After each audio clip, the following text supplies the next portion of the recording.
27. hadis. Od Nevasa ibn Simana, radijallahu anhu, prenosi se da je rekao: pitao sam Allahovog poslanika sallallahu alejhi ve sellem o dobročinstvu i grijehu, pa mi je rekao: dobročinstvo je lijepa narav, a grijeh je ono što te u prsima tišti i ne želiš da to ljudi saznaju. Bilježi Muslim broj 6516. A od Vabisa ibn Mabeda radijallahu anhu prenosi se da je rekao: došao sam kod Allahovog poslanika sallallahu alejhi ve sellem, pa me upita: došao si da me pitaš o dobročinstvu i grijehu? Rekoh: da.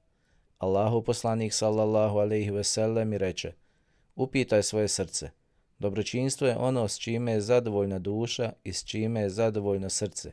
Grijeh je ono što tišti dušu i koleba se u prsima, pa makar ti to ljudi potvrdili i odobrili. Bilježi Ahmed 18169. Hadis je hasen.